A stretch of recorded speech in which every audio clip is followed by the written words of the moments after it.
Supreme court نے فیصلہ کیا، اور وہ جو ایویڈنس سپریم کورٹ کے سامنے تھا اس میں جو وکیل تھے نواز شریف صاحب کے، انہوں نے اس کو ڈینائی نہیں کیا، اس ایویڈنس کو جو سپریم کورٹ کے سامنے آیا تھا۔ تو وہ جو پاناما 2 کیس جس کو آپ کہتے ہیں، اس میں سپریم کورٹ نے ایویڈنس جے آئی ٹی کے جو ملا تھا اس ایویڈنس کے بیسس پہ کہا تھا۔ اس کیس میں قانون یہ کہتا ہے کہ الیکشن کمیشن آف پاکستان کسی قسم کا فیصلہ ڈسکوالیفیکیشن کا نہیں کر سکتا۔ اگر کوئی ان کو مس ڈیکلریشن نظر بھی آئے تو ایٹ بیسٹ وہ زیادہ سے زیادہ وہ کمپلین کر سکتے ہیں اور ٹرائل میں کیس کو بھیج سکتے ہیں۔ تو میں الیکشن ایکٹ کی بات کر رہا ہوں۔ الیکشن ایکٹ کے تحت اور الیکشن ایکٹ کے مطابق الیکشن کمیشن آف پاکستان کا فیصلہ بالکل غلط ہے، اس میں کوئی شک نہیں۔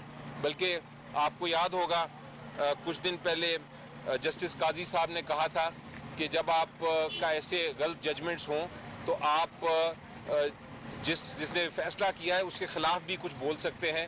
میں بھی الیکشن کمیشن کے خلاف نہیں بول رہا، میں صرف ججمنٹ کے خلاف بول رہا ہوں، لیکن اس ججمنٹ اتنی غلط ہے کہ اسے لگتا یہ ہے کہ الیکشن کمیشن آف پاکستان نے شاید یہ قانون سمجھا ہی نہیں جس کے تحت وہ ان کو یہ کارروائی کرنی تھی۔